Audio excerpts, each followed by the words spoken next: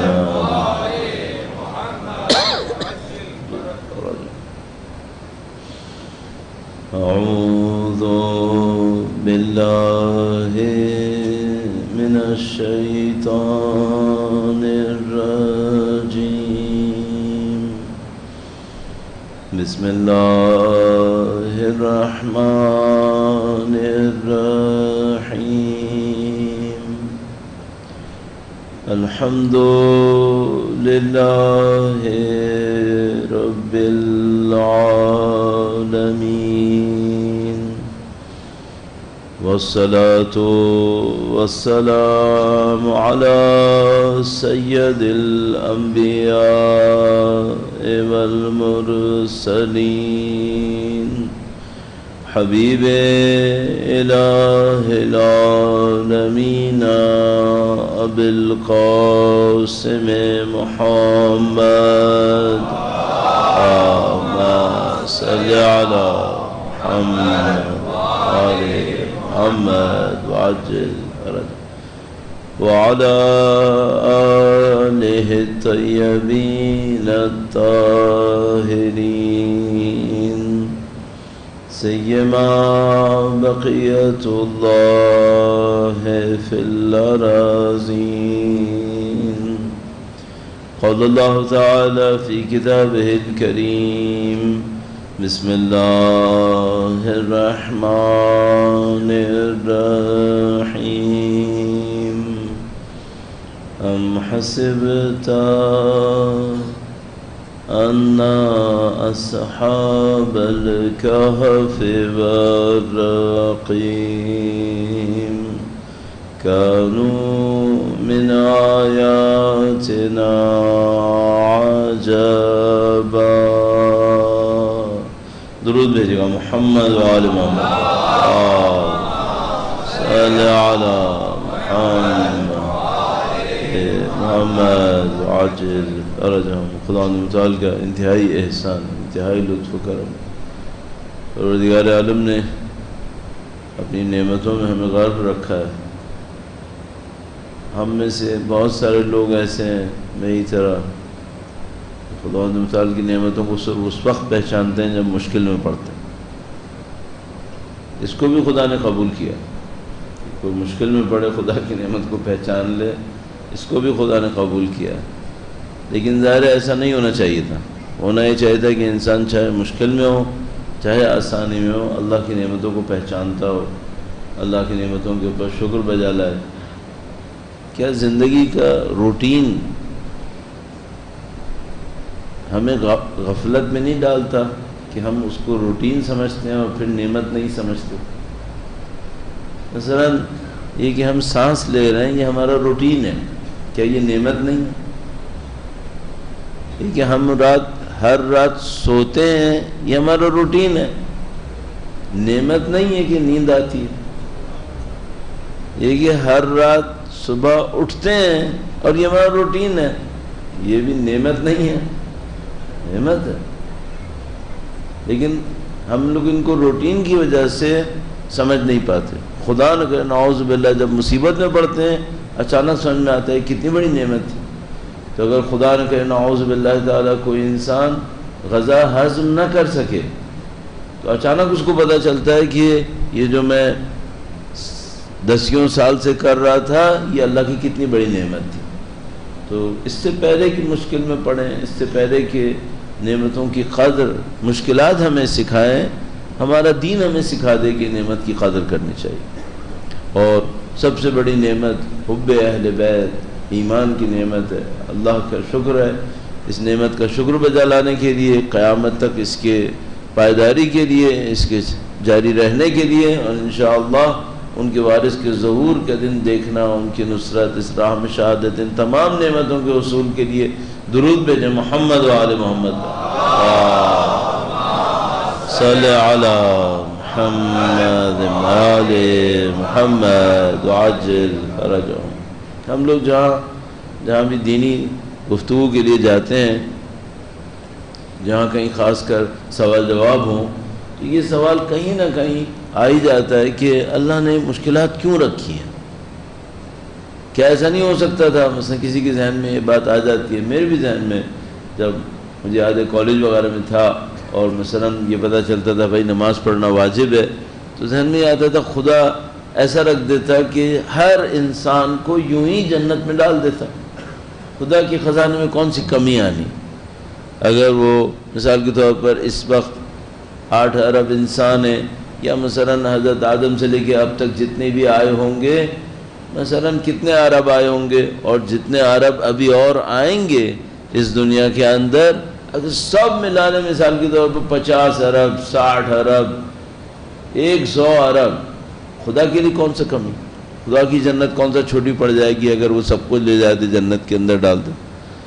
تو پھر ذہن میں آتا تھا خدا نے کیوں اتنی سختی میں ڈال دیا سب کو؟ پھر اس کے بعد مدتوں لگتی ہے کہ انسان اس بات کو سمجھ پائے اور اس پہ کنونس ہو کہ یہ نظام سب سے اچھا نظام ہے، یہ نظام سب سے اس جملے کو میں آپ کی خدمت میں عرض کروں گا، درود بھیجے گا محمد و آل محمد صلی علی محمد آل محمد وعجل۔ ایک اصطلاح استعمال ہوتی ہے اسلامی عقائد میں، اسے کہتے ہیں نظام احسن، پرفیکٹ سسٹم۔ تو یہ کہتے ہیں یہ جو نظام ہے یہ نظام احسن ہے، صحیح ہے۔ اب ظاہر ہے جو بھی سننے والا ہے فوراً سنے گا مولانا کون سا نظام احسن ہے؟ 99% مثال کے طور پر 98% جو ہیں وہ 2% کے ہاتھوں میں غلام بنے ہوئے ہیں، کون سا نظام احسن ہوا ہے؟ تو مثال کے طور پر یہ مشکلات آتی ہیں، اس میں سیلاب ہیں، اس میں زلزلے ہیں، اس میں کیا کیا مشکلات ہیں، تو پھر ہم جاتے ہیں پورے سسٹم کے اوپر بات کرتے ہیں کہ بھئی یہ سسٹم ہے کیا؟ اس سسٹم کے اندر کچھ انسانوں کو آزادی ملی ہوئی ہے، اس آزادی کو انہوں نے ایکسپلائٹ کیا ہے، اس کا اس نے مس یوز کیا ہے۔ تو مثال کے طور پر اگر ہم یہ کہہ رہے ہیں بھئی یہ سب نہیں ہونا چاہیے تھا، تو ٹھیک ہے آزادی نہیں ہونی چاہیے تھی، آزادی نہیں ہونی چاہیے تھی تو کیا انسان ہوتا؟ پھر انسان نہیں ہوتا۔ پھر اگر اچھا ہوتا تو فرشتہ ہوتا، کچھ نہیں ہوتا تو جانور ہوتا، تو پھر انسان کہاں ہوتا پھر وہ؟ تو اگر انسان ہونا ہے تو اس کے ہاتھ میں آزادی ہونی ہے، آزادی ہونی ہے تو پھر کہیں نہ کہیں مسائل بھی آنے ہیں۔ پھر تو اب پھر ممکن ہے کوئی کہے مولانا نہیں ہے تو چلو ٹھیک ہے جو انسانوں کا آیا وہ تو آیا، یہ جو سیلاب زلزلہ اس کا کیا ہوگا؟ یہ جو طوفان آتے ہیں ان کا کیا ہوگا؟ یہ تو کسی انسان کا نہیں ہے۔ پہلی بات تو یہ کہ ہمیں یہ نہیں پتا کہ یہ کسی انسان کا ہے یا کسی انسان کا نہیں ہے۔ میں یہ نہیں کہہ رہا کہ آپ کے پاس ایک ہارڈ ڈرائیو ہے جس سے آپ طوفان لے آتے ہیں زلزلے، وہ اس کی بات نہیں کر رہا ہوں۔ یہ بات کر رہا ہوں کہ ہمارے پاس روایتوں میں موجود ہے کہ اگر تم یہ اعمال کرو گے تو یہ آسمانی آفتیں آئیں گی۔ کیا خدا متعال نے قرآن کریم میں کتنی مرتبہ نہیں لکھا کہ ہم نے فلاں قوم کو آگ میں مبتلا کیا، ہم نے ان کو زلزلوں میں مبتلا کیا، ہم نے اس میں مبتلا کیا، اس میں مبتلا کیا؟ تو خدا متعال نے کم از کم تاریخ کے بہت سارے واقعات کو اس سے متفق کیا ہے، جوڑا ہے کہ انہوں نے غلط اعمال کیے تھے۔ صحرا میں بھی 3 مرتبہ گندم اگ جائے گی سال میں، لیکن سوال یہ ہے کہ کوئی کیوں کرے؟ کوئی کیوں مارکیٹ خراب کرے؟ کیا دنیا میں وسائل کی کمی ہے؟ نہیں، حرص زیادہ ہے، ورنہ مسئلہ نہیں ہے۔ یہ جو 8 ارب آبادی ہیں ان کے لیے غذا نہیں ہے دنیا کے اندر، سب کچھ ہے، حرص بہت ہے، کچھ انسانوں کی حرص ہے۔ باقیوں کی کیا غلطی ہے؟ کیوں سر جھکائے بیٹھے؟ خدا انسان نے دین کے اندر ایک جملہ ارشاد فرمایا اگر امر بالمعروف نہی عن المنکر نہیں کرو گے تاوبالا ہو جاؤ گے، تمہارے دین کی بنیادیں اکھڑ جائیں گی۔ کتنی وجوہات ہیں جس کی بنیاد پہ یہ سارے مسائل ہو رہے ہیں۔ تو ہم دیکھ رہے ہیں ایک چین ہے، ایک نظام ہے، اس نظام میں ایک چیز دوسری چیز سے جڑی ہوئی ہے، اس میں کوئی ڈاؤٹ نہیں ہے۔ یہ سسٹم ہے، یہ چنک نہیں ہے، ہم سے جنک نہیں ہے ایسی یہاں پہ ڈھیر پڑا ہوا ہے چیزوں کا، نہیں، سب کا سب کنیکٹڈ ہے۔ ایک ایک آدمی کا گناہ، ایک ایک آدمی کا ثواب معاشرے کو متاثر کر رہا۔ تو اگر اس کو صحیح کرنا ہے تو صرف یہ نہیں ہوگا کہ آپ مزید کارخانے لگائیں گے، آپ مزید مثال کے طور پر جیسے ہمارے یہاں اکانومی کے اندر، اکنامکس کے اندر کہتے ہیں فارن ایکسچینج ریزرو بڑھا دیں، آپ یہ کر دیں، آپ وہ کر دیں، سوسائٹی صحیح ہو جائے گی. نہیں ہونے دیتی ایسے. جب تک انسانوں کے اندر تبدیلی نہیں آتی، لا یغیر اللہ بقوم، اشتباہ نہ کروں کہیں، درود بھیجے گا محمد و آل محمد، اللہم صلی علی محمد. بعض اوقات ایسا ہوتا ہے کہ آیہ کریمہ زبان پہ آ رہی ہوتی ہے، دماغ میں آ رہی ہوتی ہے، زبان پہ آنے میں دیر لگ رہی ہوتی ہے. ایک دفعہ اللہم صلی علی محمد، تو ہم یاد ہے نماز جمعہ تھی قم میں، وہاں پہ آیت اللہ جنتی خطبہ دے رہے تھے، سورہ نصر پڑھنا شروع کی، بیچ میں بھول گئے. بڑی مشکل پھنس جاتی ہے. ان اللہ لا یغیر ما بقوم حتی یغیروا ما بانفسہم. خدا، جو علامہ اقبال نے فرمایا، خدا قوم کی حالت تبدیل نہیں کرتا جب تک وہ اپنے نفس کی حالت تبدیل نہ کرے. اب ہم لوگ یہاں پہ سادہ اردو میں جب پڑھتے ہیں تو نفس کی حالت کا مطلب کہتے ہیں یعنی جب تک وہ اپنی حالت تبدیل نہ کرے. اپنی حالت کیا ہے؟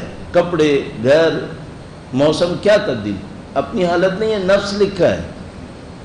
جب تک وہ اپنے انفس کو تبدیل نہیں کریں گے، اپنے نفوس کو تبدیل نہیں کریں گے. اچھا نفوس میں کیا ہے؟ نفوس میں وہی عقیدے ہیں، وہی اخلاق ہے. تو یہ جو خدا کا نظام ہے اس کا ہر پیس جڑا ہوا ہے. اب میں ایک رویہ آپ کی خدمت میں عرض کرتا ہوں، بیہیویئر. درود بھیجے گا محمد و آل محمد، صلی علی محمد آل محمد وعجل فرج. اچھا بنیاد سے کنیکٹ کیجئے. ہم لوگ خلق ہوئے اس لیے کہ ہم خدا کی اوصاف کی طرف بڑھیں. 99 اسماء الحسنی، ان کی طرف ہمیں بڑھنا ہے. صادق ہے، ہمیں چاہتا ہے سچ بولیں. رحیم ہے، چاہتا ہے ہم رحم کریں. علیم ہے، چاہتا ہے علم حاصل کریں. رزاق ہے، چاہتا ہے ہم بھی دینے والے بنیں. سخی ہے، جواد ہے. یہ سب باتیں.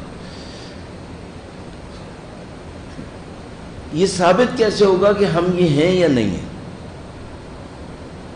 اور یہ پش کیسے ملے کہ یہ صفت آئی یا نہیں آئی؟ اب مثال کے طور پر ایک صفت ہے شجاعت، بہادری. جب تک کسی انسان کو کوئی چیلنج ہی نہ ہو، یہ کیسے پتہ چلے یہ شجاع ہے یا نہیں؟ ایک آدمی کو آپ نے 5 اسٹار ہوٹل میں رکھا ہوا ہے، دن رات اس کے آگے پیچھے غلام گھوم رہے ہیں مثلا. اب تو غلام نہیں ملنے والے، لیکن بہرحال لوگ گھوم رہے ہیں، 32 غلام گھوم رہے ہیں. تو وہ جناب علی زندگی اس کی گزر رہی ہے. اب ایک آدمی کہہ رہا ہے یہ بہت شجاع ہے. کیسے ثابت ہوا؟ کس چیز نے ثابت کیا؟ اب اور لے لیتے ہیں. مثال کے طور پر خدا نے متعال فرماتا ہے وَمَن يَتَوَكَّلْ عَلَى اللَّهِ فَهُوَ حَسْبُهُ. جو اللہ پہ توکل کرے وہ اس کے لیے کافی ہے. ایک آدمی کہتا ہے میں ہمیشہ خدا پہ توکل کرتا ہوں. کس مشکل میں کیا؟ مشکل کے لیول سے پتا چلے گا کہ توکل کا لیول ہے کیا. جان پہ بنی کبھی نہیں. تو یہ کیسے ثابت ہوا کہ جب جان پہ بنے گی تو توکل کروں گا خدا پہ یا نہیں کروں گا؟ اب یہاں پہ پہنچتے پہنچتے فوراً ایک بات سمجھ میں آتی ہے جو آسانی سے سمجھ سکتے ہیں، وہ یہ کہ ہر صفت کا ثبوت ایک مشکل ڈیمانڈ کرے گا. اگر کوئی انسان یہ کہتا ہے مجھے الہی صفات پہ کام کرنا ہے، اس کا مطلب کیا ہے؟ یہ نہیں کہہ سکتا کہ خدایا مجھے مشکلات میں مبتلا نہ کر. یہ ڈائریکٹلی کہہ رہا ہے کہ خدایا مجھے مشکلات میں ڈال. کیوں؟ اگر مشکلات میں نہیں پڑا تو مجھے پتہ کیسے چلے گا؟ مثلا کسی بھی مسلمان سے پوچھ لیں رزاق کون ہے؟ خدا. اللہ رزق دینے والا ہے. حرام کمانے والا، حلال کمانے والا، سب اپنے منہ سے کہہ رہے ہوتے ہیں اللہ رزق دینے والا ہے. یہ تمہارا عقیدہ ہے؟ ہاں جی عقیدہ. کب ثابت ہوگا کہ یہ میرا عقیدہ ہے؟ بزنس چل رہا ہے، تنخواہ لگی بندی آ رہی ہے، جب کبھی مشکل میں پھنستا ہوں 4 حرکتیں کر آ کے اپنے معاملے کو نپٹا لیتا ہوں. صحیح ہے. اور اس کے بعد زبان سے کیا کہہ رہا ہوں؟ الحمدللہ، میرا ایمان ہے کہ رزق دینے والا اللہ ہے. پتہ کب چلے گا؟ یہ پتہ کب چلے گا؟ صرف ایک چانس ہے، کیا کسی مصیبت میں پھنسو. اور اس کو میں نے دوسرے دن یا تیسرے دن آپ کی خدمت میں عرض کیا تھا، نزدیک آتا تھا پھر دوبارہ دور چلے جاتا تھا. کہ اگر مجھے اور آپ کو معنوی ترقی چاہیے، معرفت چاہیے، اس کے سوا کوئی راستہ نہیں ہے کہ ہر صفت کے لیے ایک مشکل میں پڑنا. اس کے سوا کوئی راستہ نہیں. باقی کیا ہے؟ باقی تو تھیوریٹیکل ہے، فلسفیکل ہے. آپ ایک کمرے میں بیٹھ جائیے، ڈرائنگ روم میں بیٹھ جائیے، کلاس روم میں بیٹھ جائیے، فلسفوں کے پورے معذرت کے ساتھ اون کے اون بنتے چلے جائیے. میدان میں اتریں گے تو پتہ چلے گا ہوا کیا. عبادت گزار ہوں، عبادتوں سے کیا حاصل ہوتا ہے؟ مجھے خدا پہ یقین نظر آتا ہے. مصیبت میں پڑو پھر دیکھو، پھر اصل میں پتہ چلے گا. تو مثال کے طور پر ابھی میں بہت سخی ہوں، جواد ہوں، ٹھیک ہے. کب تک سخی و جواد ہوں؟ جب تک میرے بینک میں ہے. اس کے بعد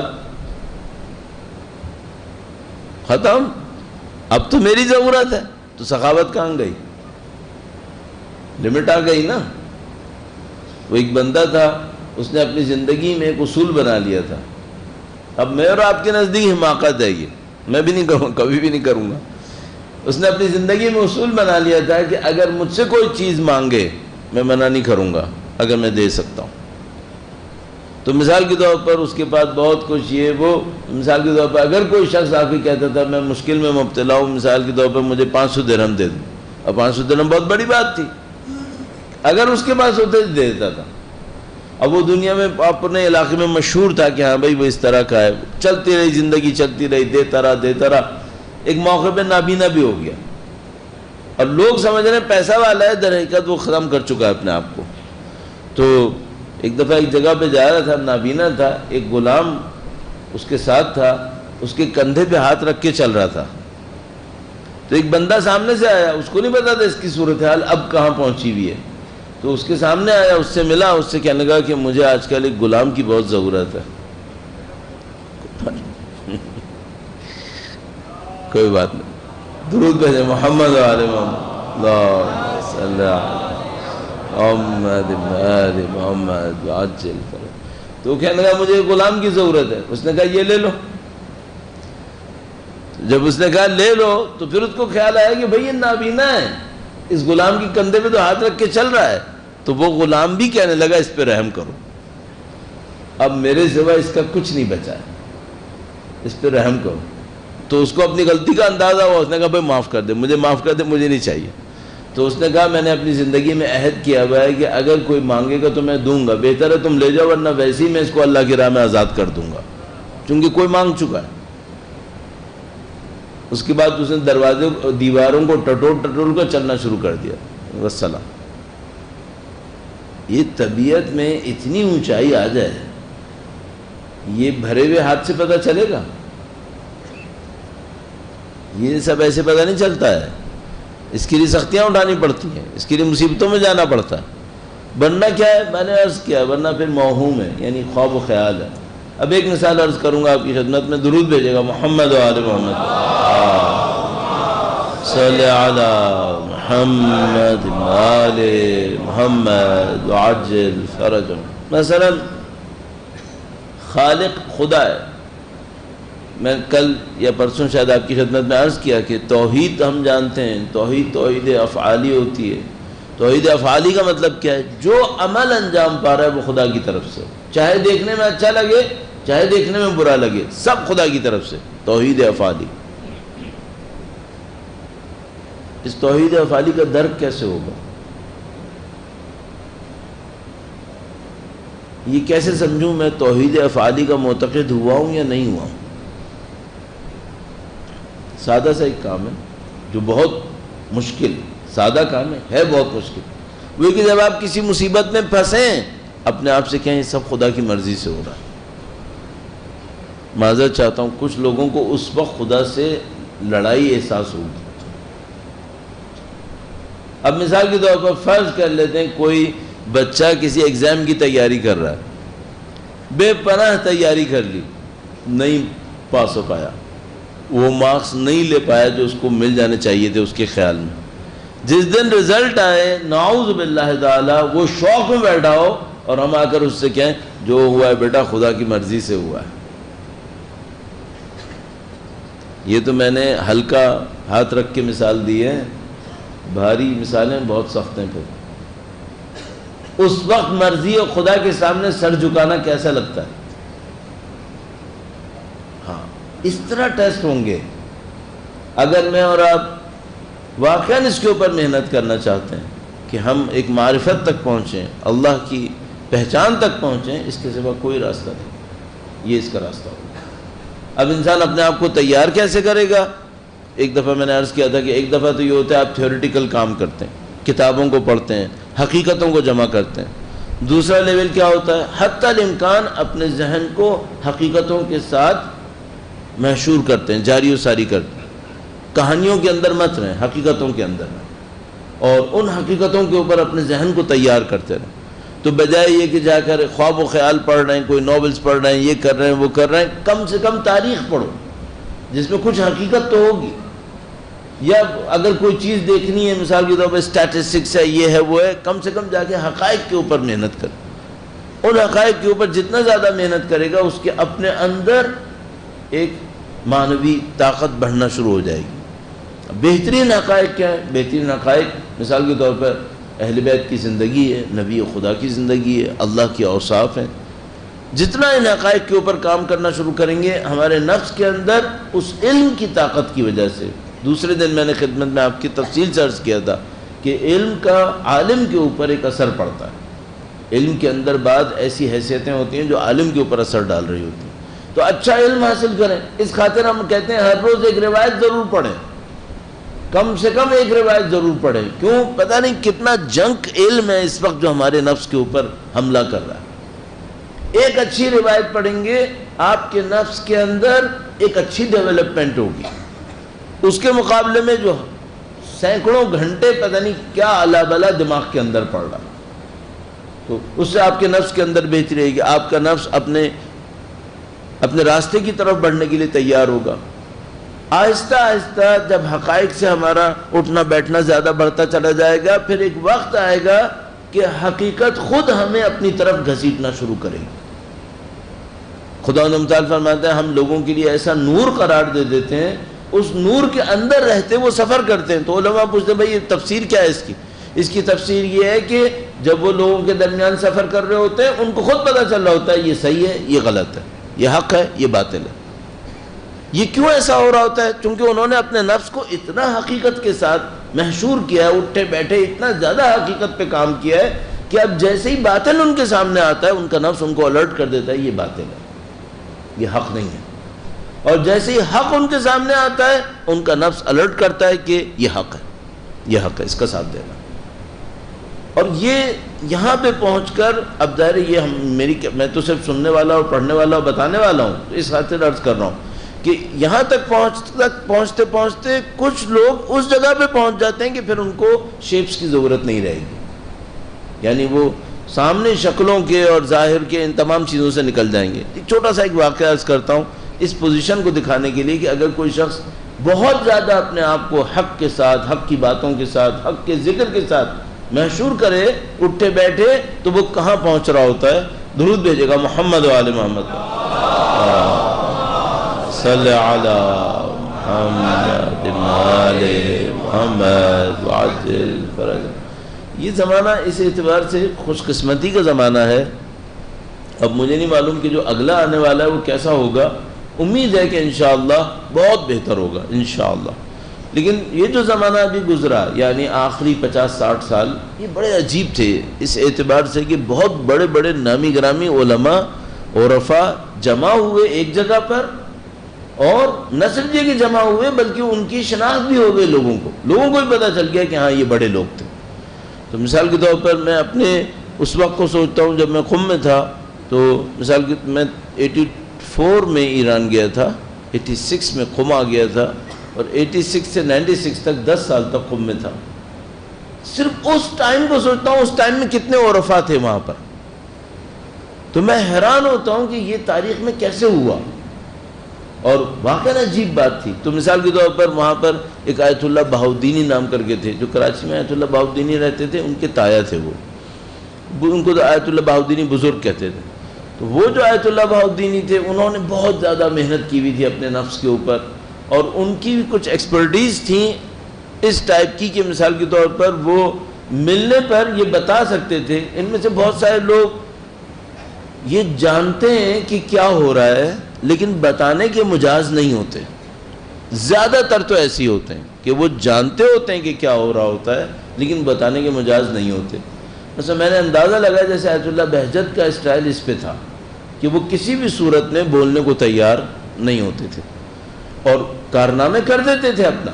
تو مثال کے طور پہ ایک آدمی آیا, اس نے پوچھا کہ مثال کہ میری فلاں چیز جو ہے وہ مجھے نہیں مل پا رہی ہے, بہت مشکل میں, بہت مصیبت میں.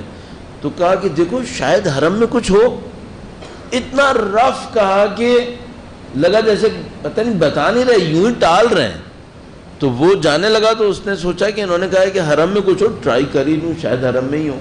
بولا تو بہت رف ہے, یہ نہیں کہا کہ کیٹیگوریکلی حرم میں ہے, یہ نہیں کہا. کہا جاؤ دیکھو شاید حرم میں کچھ ہو. تو وہ گیا تو تھا وہاں پہ. تو اب ایک دیکھنے والا کہنے لگا کہ پتہ نہیں یہ جو انہوں نے کہا تھا یہ تکا لگ گیا ان کا. کیونکہ ہمارے ساتھ بھی ایسے ہوتا ہے, مثلا ہم نے کبھی کسی سے کہا بھائی یہ کر کے دیکھ لو, ہو گیا, تو وہ سمجھنے لگتا ہے پتہ نہیں ولی اللہ ہے شاید اس نے بتایا, تکا لگا تھا. تو وہ ڈر گیا بیچارہ کہ بھئی یہ کہیں ایسا نہیں, ایسے ہی انہوں نے کہا تھا اور یہ بعد میں فضیلت مشہور ہو گئی. تو وہ کبھی اور کسی موقع پر آیت اللہ کے سامنے آیا تو آیت اللہ نے کوئی ایسا اشارہ کیا جیسے اس کا ہی ڈاؤٹ ختم ہو. لیکن میں نے اندازہ لگایا کہ آیت اللہ کا معاملہ بہت خاموش رہنے والا ہوتا ہے. آیت اللہ بہاؤدینی کا اس کے برخلاف تھوڑا سا اظہار کرنے والوں میں سے بھی تھا. یعنی مثلا اگر کوئی شخص جائے اور وہ واقعاً پوچھے کہ بھئی کیا معاملہ ہے تو بتا سکتے تھے کہ مثلا یہ ہو گیا. تو جب امام خمینی جلا وطن کر دیے گئے, اچھا بہت انہوں نے انقلابی کاموں میں بہت کام کیا, بہت محنت کی آیت اللہ بہاؤدینی بزرگ. جب امام خمینی جلا وطن کر دیے گئے تو پہلے وہ عراق گئے, اس کے بعد پھر وہ اینڈ میں فرانس میں رہے کچھ عرصے کے لیے. پھر فرانس میں رہنے کے بعد آپ کو پتہ ہے مشہور و معروف پھر ایران واپس آئے. جب وہ ایران واپس آئے تو ان کو قم سے گئے ہوئے 10 سال سے اوپر ہو چکے تھے. گویا وہ اس ماحول سے تھوڑا ڈسکنیکٹ ہوئے تھے. تو نجف میں بھی کچھ عرصے رہے لیکن اس کے بعد پھر فرانس چلے گئے. تو کچھ عرصہ وہ اس ماحول سے ظاہری طور پر ڈسکنیکٹڈ تھے. تو آیت اللہ بہاؤدینی سے کہا گیا کہ بھئی امام خمینی آ گئے قم میں, اس وقت وہ رکے ہوئے تھے فیضیہ میں. ان سے کہا کہ آپ جا کے ملیں. تو انہوں نے کہا کہ نہیں, میں ڈائریکٹ جا کے نہیں ملوں گا. کہا پھر کیا کریں گے؟ چونکہ ڈائریکٹ ملنے کا مطلب کیا ہے, آپ نے انڈورس کر دیا, انقلاب آ رہا تھا, پولیٹیکل موومنٹ تھی. اگر آپ ڈائریکٹ جا کے مل لیے تو آپ نے انڈورس کر دیا انہیں. تو انہوں نے کہا میں ڈائریکٹ نہیں ملوں گا. پھر کیا کریں گے؟ تو امام خمینی اپنی جگہ سے نکل کے تھوڑا سا باہر آتے تھے ہر روز, اور ایک پلیٹ فارم کے اوپر چل کے یوں ہاتھ ہلاتے تھے لوگوں کے سامنے جو لوگ ان کو دیکھنے کے لیے آئے ہوئے تھے. نعرے لگاتے تھے لوگ, وہ ہاتھ ہلاتے تھے. کئی دفعہ عرض کر چکا ہوں اس کو. تو آیت اللہ بہاؤدینی نے کہا میں باہر کھڑے ہو کر پہلے دیکھوں گا خمینی کو. انہوں نے کہا ٹھیک ہے. تو وہ باہر کھڑے رہے, لوگ آئے نعرے لگا رہے تھے. وہ ایک پلیٹ فارم لوہے کا تھا, اس کے اوپر آتے تھے امام خمینی, وہ ہاتھ ہلاتے تھے اور پھر اندر چلے جاتے تھے. یہ سین میرے خیال میں 2.5 منٹ 3 منٹ ایسا کچھ ہوتا تھا. تو انہوں نے اس منظر کو پہلے دیکھا آیت اللہ بہاؤدینی نے, پھر لوگوں سے کہا اب میں اندر جاؤں گا. کہ ٹھیک ہے. وہ اندر گئے, کافی اتفاق سے ملے. امام خمینی بھی بہت اچھا ریسیو کیا, ان لوگوں کی ملاقات بہت پازیٹیو رہی, لوگ بڑے خوش ہوئے. بعد میں ان لوگوں نے پوچھا کہ آپ ڈائریکٹ اندر کیوں نہیں گئے تھے, پہلے آپ باہر کیوں رکے؟ تو انہوں نے کہا کہ میں یہ دیکھنا چاہ رہا تھا کہ ایسا تو نہیں کہ خمینی اتنے عرصے ماحول سے ڈسکنیکٹڈ تھے تو اس کے اوپر کوئی برا اثر پڑ گیا ہو. تو پہلے میں نے سوچا کہ میں پہلے باہر کھڑے ہو کر دیکھ لوں کہ للہیت ان کے اندر کتنی ہے, جو کام کر رہے ہیں یہ خدا کے لیے کتنا کرتے ہیں. تو انہوں نے کہا پھر آپ نے کیا پایا؟ تو پھر آپ اندر گئے. تو انہوں نے کہا کہ یہ پلیٹ فارم پہ جب آئے اور ہاتھ ہلا رہے تھے تو ہاتھ کتنا اونچا کریں اس پہ خدا سے کہہ رہے تھے, خدا تیری خاطر میں اتنا اونچا کر رہا ہوں, اس سے زیادہ اونچا نہیں کروں گا. یعنی کہ چلتے ہوئے گئے تو چند قدم اٹھایا تو اپنے نفس سے پوچھ رہے تھے کہ اس سے زیادہ خدا کے لیے ہے یا میرے لیے ہے. تو جتنا خدا کے لیے اٹھانے بس اتنا ہی اٹھاؤں گا, اس سے زیادہ یہاں نہیں رکوں گا جتنا خدا کے لیے ضروری ہے. تو کہنے لگے کہ میں نے اینڈ میں یہ اندازہ لگایا کہ خمینی اب پلک بھی جھپکے گا نا تو پہلے خدا کی سے پوچھے گا کہ میں جھپکوں یا نہیں جھپکوں. جب مجھے یقین ہو گیا کہ اپنی نیت میں اتنے خالص ہیں، پھر میں نے دیکھ لیا اب یہ وہی ہے جو ہونا چاہیے تھا. یہ انسان کے اندر یہاں پہ کمال آ سکتا ہے. درود بھیجے گا محمد و آل محمد صلی علی محمد آل محمد عجل فرج. اچھا یہ سب کب ہوگا؟ اب میں کیا کروں؟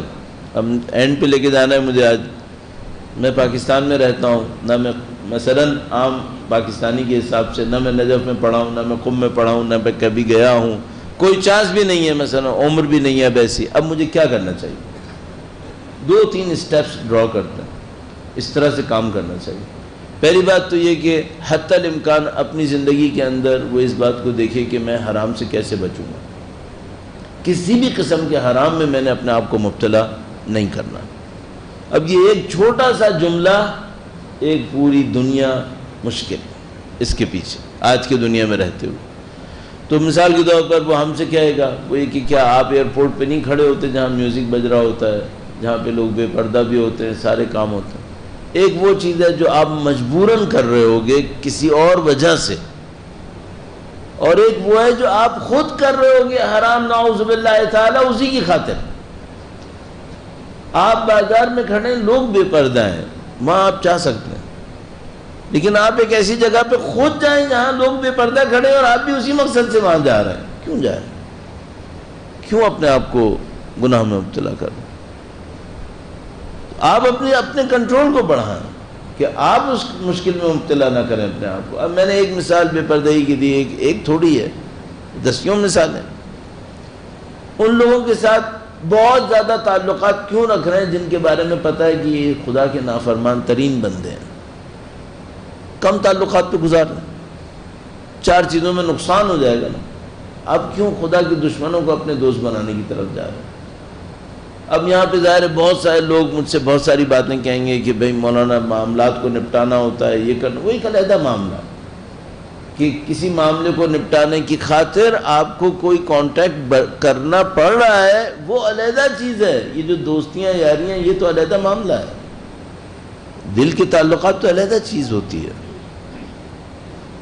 اس طرح آپ پہلے مرحلے میں تو یہ کام کر لیں انسان. دوسرے مرحلے میں کیا کرے؟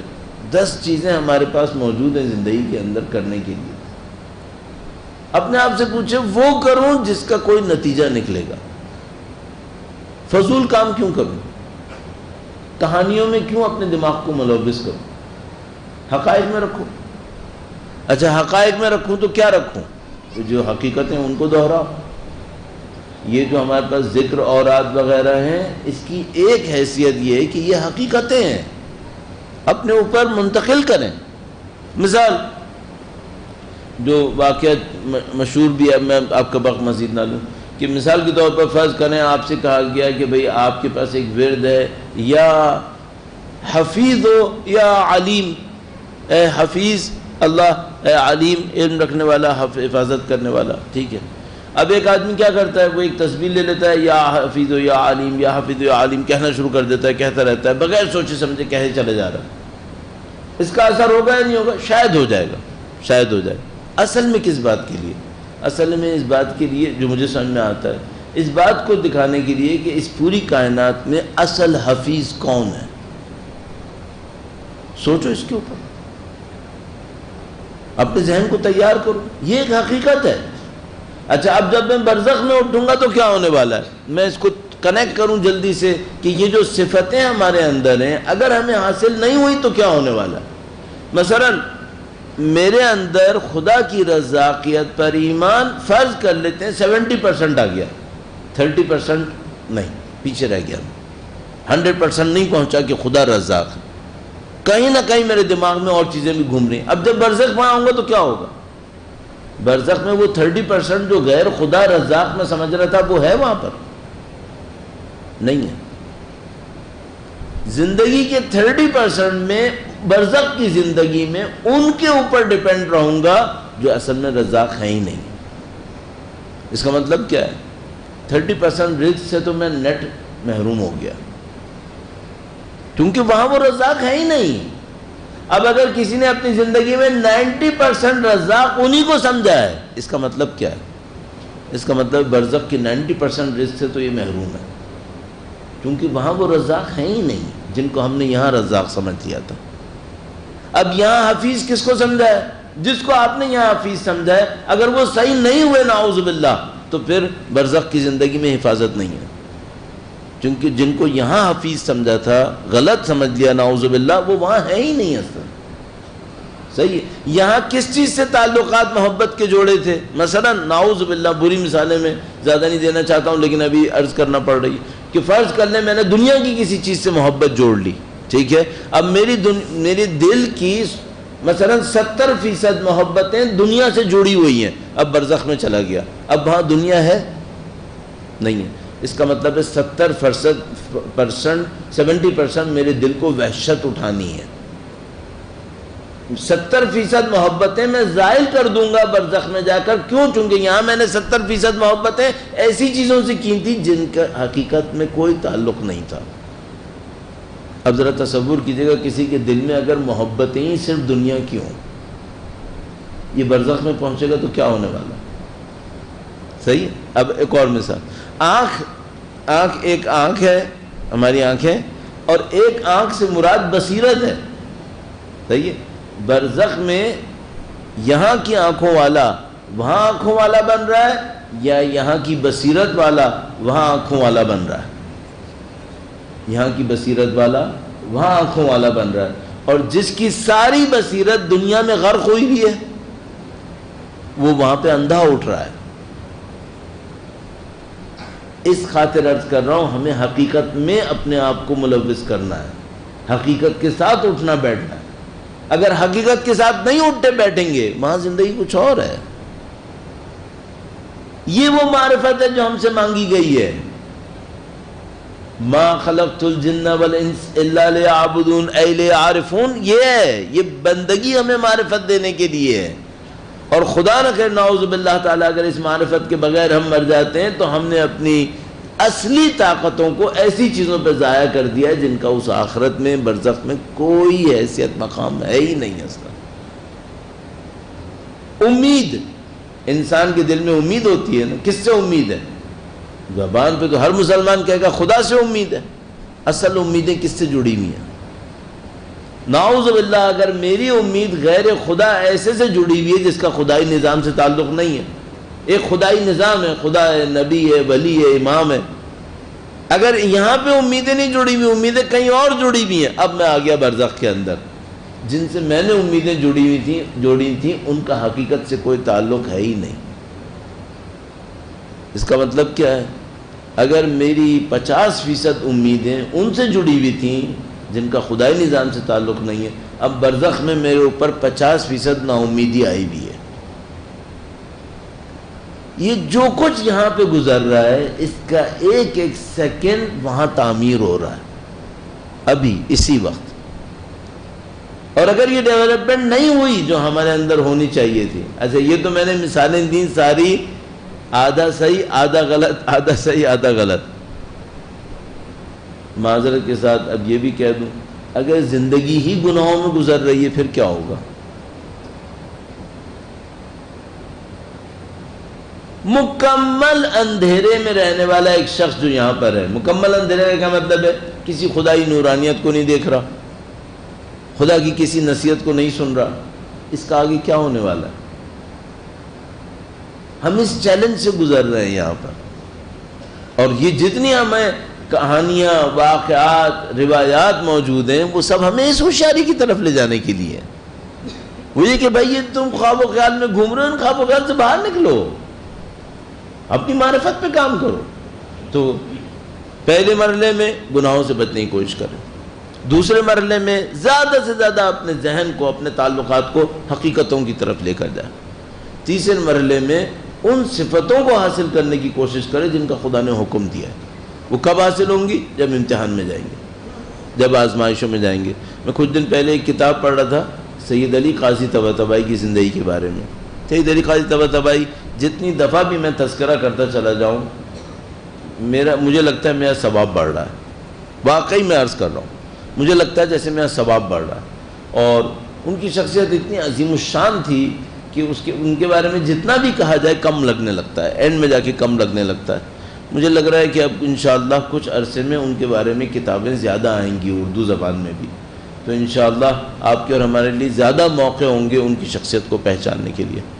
بہت بڑا ایک عرفا کا سلسلہ ہے، پتہ نہیں اس کو کئی دفعہ اشارتاً عرض کر چکا ہوں، اور ایک آدھ دفعہ شاید کسی پروگرام میں نے اس کو نسبتاً زیادہ تفصیل سے بھی عرض کیا تھا.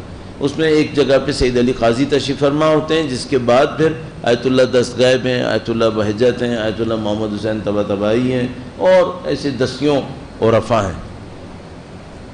سید علی قاضی کی جب زندگی میں دیکھتے ہیں کہ ایک وہ 20 سال 25 سال سید الشہداء کے روضے پر، مولا ابو الفضل کے روضے پر جا کے توحید مانگ رہے تھے. 20 سال 25 سال کوئی شخص سید الشہداء اور مولا ابو الفضل کے روضے پہ جا کے کیا مانگ رہا ہے؟ توحید مانگ رہا ہے. صحیح. اچھا، انہوں نے توحید پہ کوئی کتاب نہیں پڑھی تھی؟ آیت اللہ تھے، روایتیں نہیں پڑھی ہوں گی؟ پڑھی ہوں گی. کیا انہیں توحید سمجھ میں نہیں آئی ہوگی کہ فلسفے میں توحید کسے کہتے ہیں، کتابوں میں توحید کسے، وہ سب سمجھ میں آ گیا ہوگا. اب یہ توحید کیا مانگ رہے تھے؟ یہ توحید دماغ میں نہیں مانگ رہے تھے، یہ اپنے وجود کے اندر مانگ رہے تھے. میرے وجود میں یہ 100% کیسے آئے توحید؟ تو مثال کے طور پر ان تمام کتابوں کے مرحلوں سے گزارنے کے بعد تو بیان کرتے ہیں اس طریقے سے کہ ایک دفعہ اسی طرح آ رہے تھے کسی جگہ پر، تو ایک بہت سخت طوفان میں پھنس گئے. بہت سخت طوفان میں پھنسے، اور اس سخت طوفان نے ان کو ایک گڈھے میں گرا دیا، اور اس گڈھے کے اندر جو گرے تو یہ سمجھ لو کہ معاملہ ختم ہو گیا. اور پتہ نہیں کتنی دیر اس حالت میں رہے، اور اس حالت میں رہتے ہوئے جب بالکل لگا جیسے زندگی موت ایک ہو گئی، اس موقع پر انہوں نے احساس کیا کہ توحید کیا ہے. صحیح. اچھا، یہ کتنی دفعہ زندگی میں سختیاں گزار چکے تھے، لگتا ہے ساری زندگی سختی گزار رہے تھے. صحیح. یہ کوئی ایک لمحہ ہے یہاں پر. آپ اور میں زندگی کے لمحات کو ضائع نہ کریں. ہر لمحے کے پیچھے خدا کی کوئی صفت ہے جو ہم تک پہنچنی ہے، ہم لوگ ضائع کر دیتے ہیں. مثلا اگر خدا نہ کرے نعوذ باللہ تعالیٰ آپ کے اوپر کوئی سختی آئی، کوئی ایکسیڈنٹ ہو گیا ہے، دیکھیے گا یہاں پہ کوئی صفت تو نہیں ہے جو آپ نے سیکھنی ہے. تو پھر آپ کے اور میرے لیے شاید کوئی راستہ کھلے اور ہم کچھ سیکھنے کی کوشش کریں. میں نہیں کہہ رہا ہم اپنی کوششیں نہ کریں مشکل سے نکلنے کے لیے، وہ آپ کوششیں کریں، لیکن یہاں کوئی سبق ہوگا ہمارے لیے جس سے ہم کچھ سیکھ سکتے ہیں اور اپنی زندگی کے اندر ایک ڈیولپمنٹ کر سکتے ہیں. بہرحال میں جتنی بھی کوشش کر لوں میرا ٹوٹا پھوٹا بیان اس سے آگے نہیں جائے گا. صحیح. یہ میری آخری کوشش ہے جو میں کر سکتا ہوں، اس سے زیادہ نہیں محنت کر پاؤں گا. اور جو بس آپ کی خدمت میں جو چند لوگ اس کے اوپر محنت کرنا چاہتے ہیں ان کی خدمت میں صرف یہ عرض کرنا چاہتا ہوں، زندگی کے اوپر غور کرتے رہو. یہی عام زندگی ہمیں کربلا تک لے کے جائے گی. ہم 61 ہجرہ میں پیدا نہیں ہوئے، ہم 1444 میں پیدا ہوئے. اہل کربلا بھی بننا ہے نا، اسی زندگی میں رہتے ہوئے بننا ہے. یہیں پہ ہے جو کچھ بھی ہے. آپ کو وقت کے امام کے آبان و انصار میں جانا ہے، کس زندگی کے نتیجے میں جائیں گے؟ اسی زندگی. تو اب میں یہ سوچوں نہیں ایک اور زندگی مجھے ملے گی اس کے اندر میرا کوئی امتحان ہوگا، نہیں، یہی ہے، اسی میں ہو رہا ہے. تو آپ اس کو ضائع نہ کرنے دیں. اسی کی سختیوں میں، اسی کی نرمیوں میں، اسی کی گرمی سردی میں، یہیں پہ سب کچھ ہو رہا ہے. یہیں پہ لوگ بن رہے ہیں، یہیں پہ لوگ بگڑ رہے ہیں. تو آنکھیں بند کر کے نہیں چلیں، اپنی زندگی کے اوپر غور کریں. مسلسل توسل کی ضرورت ہے. آیت اللہ بہجت جیسا 25 سال فزیکلی سید الشہداء کے روضے کے سامنے اور مولا ابو الفضل کے سامنے کھڑے ہو کر توحید مانگتا ہے، تب توحید ملتی ہے، تب وہ احساس ملتا ہے. مسلسل توسل کی ضرورت ہے، تب کہیں جا کر یہ چیزیں نصیب ہو سکتی ہیں. کل میں نے آپ کی خدمت میں عرض کیا، مولا کی دعاؤں میں سے کوئی نہ کوئی دعا آپ کی اور میری زندگی کا حصہ ہونا چاہیے. سید الشہداء کی زیارتوں میں سے کوئی نہ کوئی زیارت ہماری زندگی کا عملی حصہ ہونا چاہیے، تب ہم یہ حاصل کرنے کے کسی نزدیک آ سکتے ہیں۔ میں بہت معذرت چاہتا ہوں، یہ 5 دن میں نے کوشش کی کہ معرفت کے موضوع کے اوپر کچھ عرض کروں۔ خود اگر مجھ سے کوئی پوچھے میں مطمئن نہیں ہوں، یہ بہت ناقص باتیں تھیں، لیکن مجھے یہ بھی احساس ہو رہا ہے کہ اگر بہت زیادہ اس کو ٹیکنیکل کرنے کی کوشش کروں گا تو شاید رزلٹ اور کم ہو جائے گا۔ تو جہاں تک میں جا سکتا تھا میں نے کوشش کی ہے، بہت باقی ہے ابھی، ظاہر ہے کہ ناقص باتیں میں آگے بہت داستان ہے، لیکن ایک بات کنفرم ہے، والذین جاہدوا فینا لنہدینہم سبلنا۔ خدا نے فرمایا جو ہماری راہ میں کوشش کریں گے ہم یقیناً ان کی رہنمائی کریں گے۔ نہیں لکھا اہل قوم ہو تو کریں گے، اہل نجف ہو تو کریں گے، نہیں، کہیں پر بھی ہو کریں گے۔ ہاں ٹھیک ہے وہ فزیکلی اہل نجف نہ ہو لیکن دل میں اہل نجف ہو، فزیکلی قم میں نہ ہو، دل کے اندر قمی ہونا ضروری ہے۔ تو وہ تابع مولا امیر المومنین کا، تابع اولاد امیر المومنین کا، تو انشاءاللہ خداوند متعال مرحمت فرمائے گا۔ درود بھیجے گا محمد و آل محمد، صلی علی محمد آل محمد عجل فرج۔ اوصاف الہی کا مظہر بننا بہت ضروری ہے، چاہے اتنا صحیح اللہ نے اپنی اوصاف اپنے احکام کے اندر ڈال دی ہے۔ اگر کوئی چاہتا ہے اللہ کے رحم کو درک کرے کہ خدا کیسے رحیم ہے تو اسے چاہیے اپنے ماں باپ کی خدمت کرے۔ رب ارحمہما کما ربیانی صغیرا اذہما بالاحسان احسانا بالسیئات غفرانا۔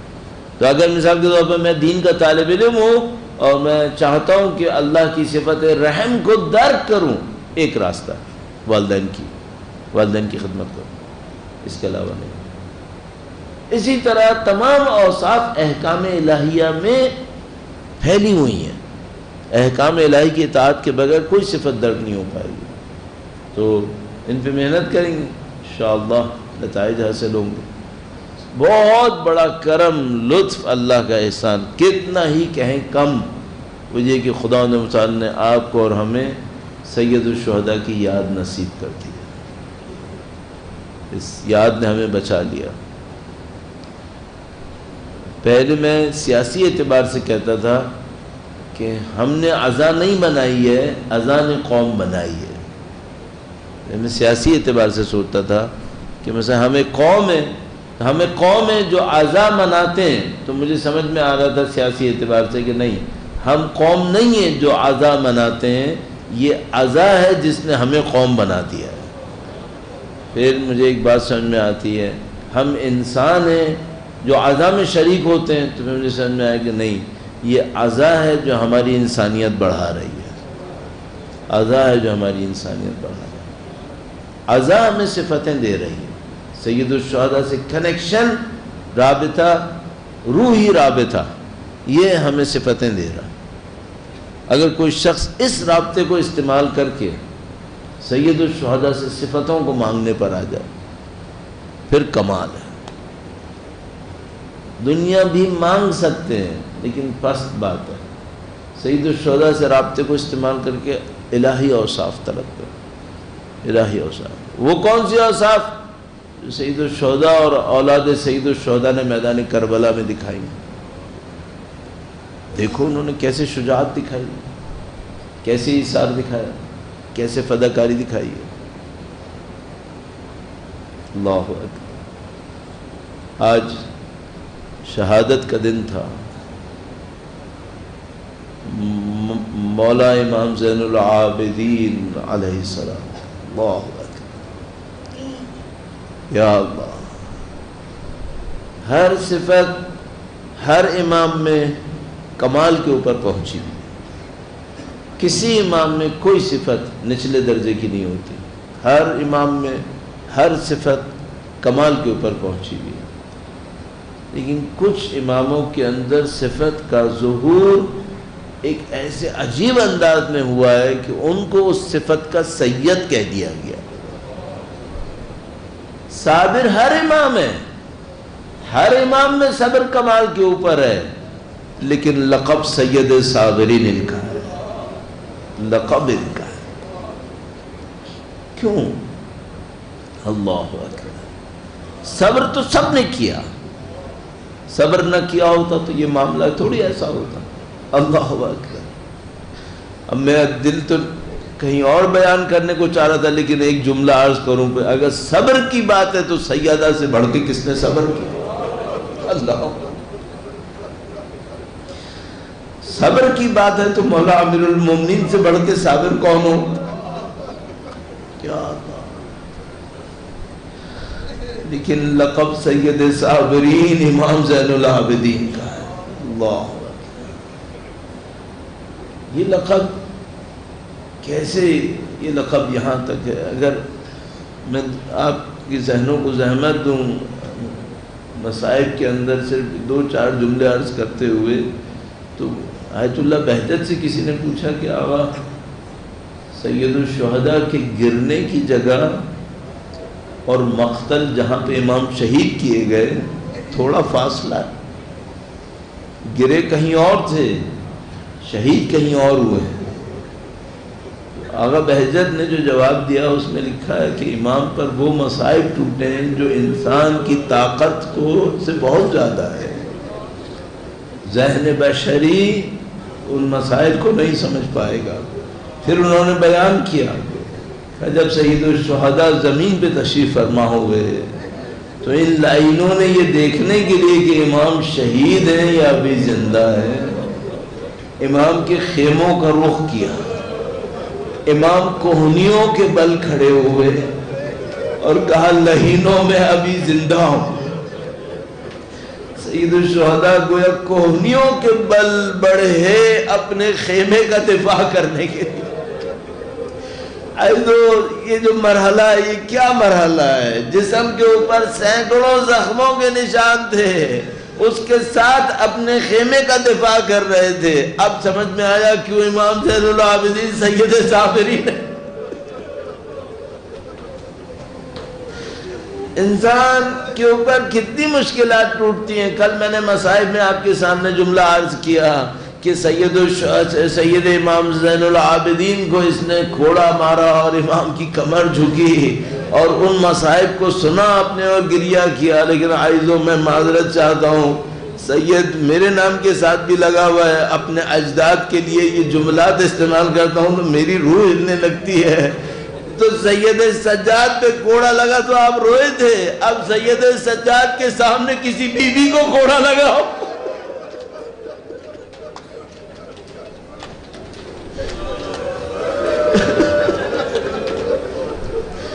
اگر امام سجاد کو ایک کوڑا لگا اور ایک کوڑے کی تکلیف اٹھائی، واللہ کسی بیوی کو اگر کوڑا لگا ہوگا لاکھوں کوڑوں کی تکلیف امام سجاد نے اٹھائی ہوگی۔ کل ہم نے مصائب میں عرض کیا کہ گلے میں توق، پاؤں میں زنجیریں، بیڑیاں، جسم میں زنجیریں، عزیز ہو یہ مصائب ہے۔ سید سجاد کم ہے، ان مصائب کو مت دیکھو، یہ کم ہے، یہ تو پھر بہت بڑے لیکن کم ہے۔ مصائب کیا ہے؟ مصائب یہ کہ سجاد جانتے تھے میری بہنوں کا پردہ نہیں ہے۔ مولا امام سجاد کی گردن بیڑیوں کے بوجھ سے جھکی ہوئی تھی، لیکن وہ جانتے تھے کہ میرے بھائیوں کے سر نیزوں کے اوپر لگے ہوئے ہیں۔ انسان اگر ان مصائب سے گزر رہا ہو، ایک دن 2 دن اس کے اوپر اثر ہے، پھر سید سجاد پہ اثر کیا ہے عزیزو؟ بس اس مرحلے کو دیکھنا جب امام مدینے کے اندر تشریف فرما تھے، ایک ایک بات ان کو اپنے والد کی یاد دلاتی تھی، ایک ایک بات یاد دلاتی تھی، اور امام صبر کرتے تھے۔ آپ نے امام کے صبر کو بیان کرنا ہو، میں ایک روایت کی بس اور زحمت دوں گا عزیزو۔ مدینے میں قحط آیا ہوا تھا، مدینے میں قحط تھا، امام گندم تقسیم کر رہے تھے، گندم لینے والے آتے تھے، گندم لے کر چلے جاتے تھے، امام سر جھکائے رکھتے تھے۔ ایک شخص آیا، اس نے اپنا دامن پھیلایا، امام نے اس کے دامن میں بھی گندم ڈال دیا۔ یہ شخص جب دیکھتا ہے کہ مجھے بھی امام نے گندم دیا تو امام سے کہتا ہے شاید آپ نے مجھے نہیں پہچانا۔ امام کی زندگی کا ایک لمحہ اپنے والد کی یاد میں ذرا دیکھیے، کہتا ہے شاید آپ نے مجھے نہیں پہچانا۔ امام نے فرمایا جس نے میرے والد کی پیشانی پہ پتھر مارا ہو،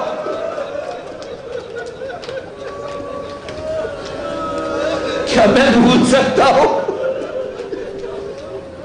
تو ہی تھا جس نے میرے والد کی پیشانی پہ پتھر مارا تھا۔ آج تو کبھی گلی میں تشریف فرما ہوتے تھے، قصائی سے پوچھتے تھے اس جانور کو ذبح ہونے سے پہلے پانی پلایا تھا نہیں پلایا تھا؟ کیوں جب پانی پیتے تھے یاد آتی تھی ارے ہمارے خاندان کا علی اصغر مارا گیا، ہمارا علی اکبر مارا گیا، ہمارے بھائی۔ الا لعنت اللہ علی القوم الظالمین وَسَيَعْلَمُ الَّذِينَ ظَلَمُوا أَيَّ مُنْقَلَبٍ يَنْقَلِبُونَ۔ پروردگار تجھے واسطہ نبی اولاد نبی کا، خدا ہے ہم تیرے در کے حقیر و فقیر، خدا تجھے واسطہ مولا امام زین العابدین علیہ السلام کا اس قلیل عزا کو اپنی بارگاہ میں قبول فرما۔ اے پاک پروردگار تو ہمارے نقص عیب کوتاہیوں غفلتوں سے واقف ہے، تجھے تیری رحمت واسعہ کا واسطہ خدا ہے، تجھے بی بی سیدہ سلام اللہ علیہ کی عظمتوں کا واسطہ ہمارے تمام مرحومین کے تمام گناہ صغیرہ و کبیرہ کی مغفرت فرما۔